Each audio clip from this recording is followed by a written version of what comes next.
새벽 4시, 아직 어둠이 채 가시지 않은 골목길에 삐그덕거리는 리어카 바퀴 소리가 울립니다. 허리가 90도로 굽은 84세 김철수 할아버지입니다.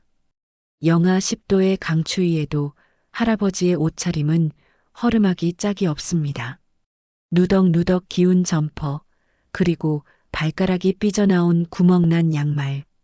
동네 사람들은 그런 할아버지를 보며 혀를 차곤 했습니다. 아이고, 저 짠돌이 영감 또 나왔네. 돈도 있으면서 왜 저렇게 궁상맞게 사나 몰라. 네, 맞습니다. 할아버지는 동네에서 유명한 왕소금이었습니다. 콩나물값 100원을 깎으려 실랑이를 하고 길가에 버려진 음료수 캔 하나를 줍기 위해 차도로 뛰어들기도 했으니까요. 할아버지의 식사는 늘 라면, 반개의 찬밥 한 덩이였습니다. 그마저도 아까워 국물에 물을 부어 불려 드시곤 했죠. 가끔 동네 주민들이 과일이라도 갖다 드리면 이 비싼 걸 왜 사왔냐며 호통을 치기 일쑤라 이웃들 사이에서도 인심을 잃은 지 오래였습니다. 사람들은 수군거렸습니다. 저렇게 악착같이 모아서 싸 짊어지고 갈 건가? 자식들도 지쳐서 발길을 끊었다더라. 하지만 우리는 아무도 몰랐습니다. 할아버지가 매일 밤 불도 켜지 않은 차가운 방에서 돋보기를 쓰고 낡은 가계부에 무엇을 적고 있었는지를요. 그리고 그 가계부 맨 뒷장에 어떤 엄청난 비밀이 숨겨져 있었는지를 말입니다. 할아버지의 삶은 그야말로 전쟁이었습니다. 6.25 전쟁 때 부모님을 잃고 고아가 된 소년 철수는 구두 닦기부터 시작해 안 해본 일이 없었습니다. 공사판에서 벽돌을 나르며 어깨가 으스러져라 일했고 남대문 시장 바닥에서 좌판을 깔고 양말을 팔았습니다. 배움이 짧아 글을 읽지 못했던 서름은 할아버지의 가슴에 평생 한으로 남았습니다. 사기를 당해 모은 돈을 다 날린 적도 있었지만 할아버지는 다시 리어카를 끌었습니다.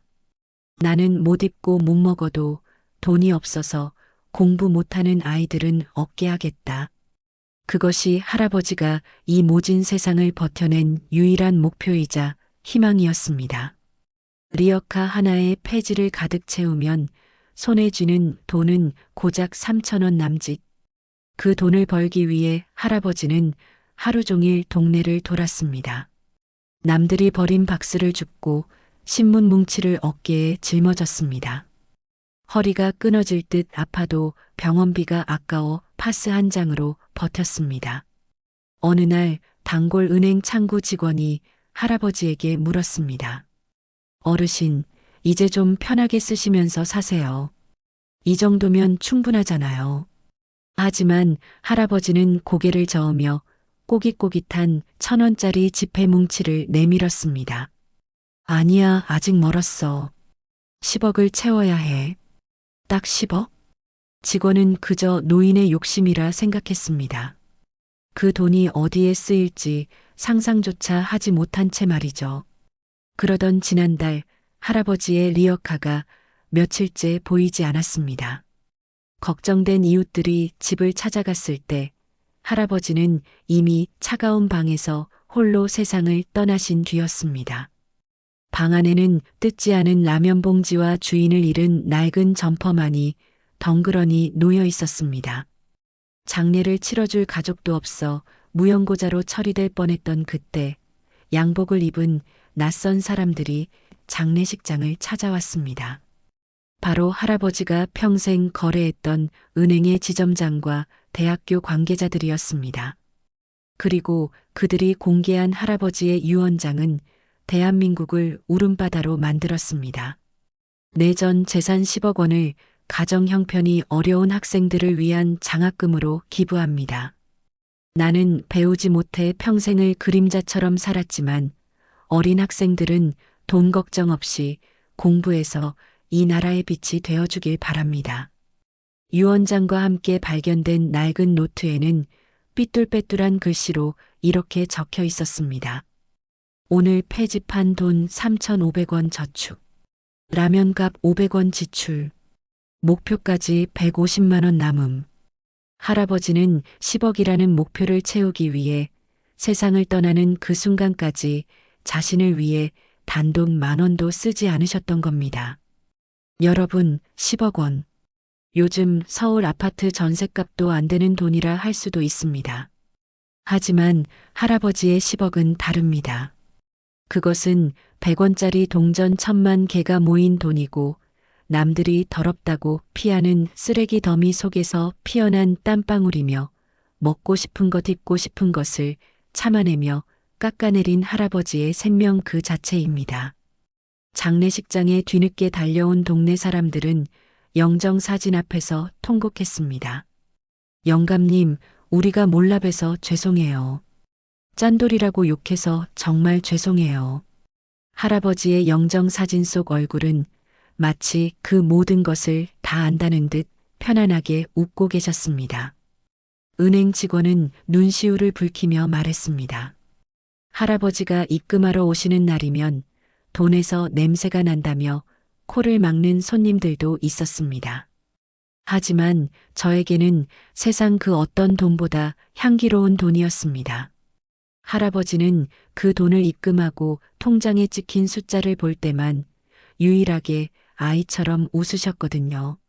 할아버지가 기부한 돈은 이제 김철수 장학금이라는 이름으로 꿈을 포기하려 했던 수많은 학생에게 희망의 사다리가 되어줄 것입니다. 할아버지는 가셨지만 그분이 남긴 사랑은 영원히 살아 숨쉬게 된 것입니다.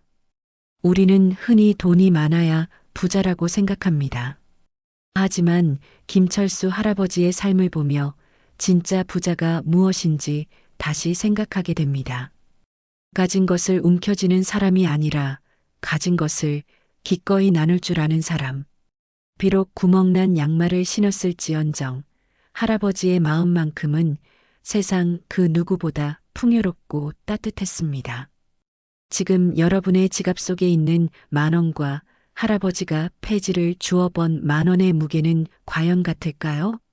오늘 밤 우리는 할아버지가 남긴 숙제를 가슴 깊이 새겨야 할 것입니다.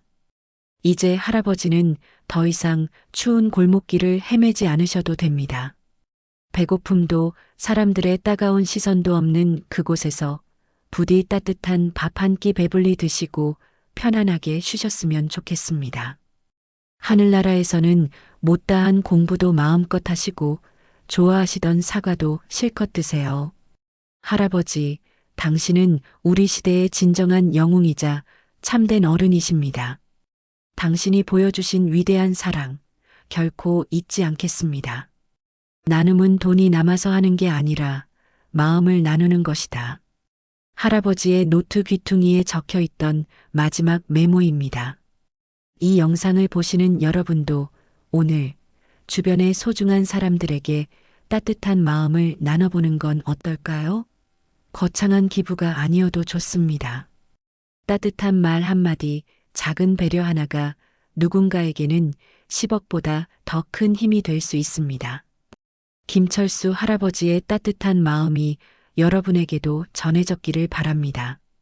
혹시 여러분 주변에도 겉모습은 초라하지만 존경스러운 어르신이 계신가요? 겉모습만 보고 누군가를 판단했던 적은 없나요? 댓글로 여러분의 이야기를 들려주세요. 우리가 나누는 대화들이 더 따뜻한 세상을 만드는 밑거름이 됩니다. 할아버지의 숭고한 뜻을 기리며 무병장수 시니어 감동 채널은 앞으로도 우리 이웃들의 아름다운 이야기를 찾아 전하겠습니다. 오늘 이야기가 가슴을 울렸다면 구독과 좋아요를 눌러주세요.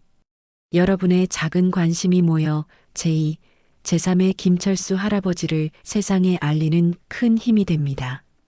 할아버지의 마지막 가시는 길 외롭지 않도록 댓글로 명복을 빌어주시면 감사하겠습니다. 할아버지, 고생 많으셨습니다. 존경합니다. 지금까지 여러분의 가슴을 울리는 따뜻한 스토리텔러, 메인 작가였습니다. 시청해주셔서 감사합니다. 할아버지의 낡은 리어카와 그 위에 핀 하얀 국화꽃 한 송이 이미지 삶의 끝에서 비로소 완성된 나눔. 당신의 인생은 결코 초라하지 않았습니다. 우리는 당신을 영원히 기억할 것입니다.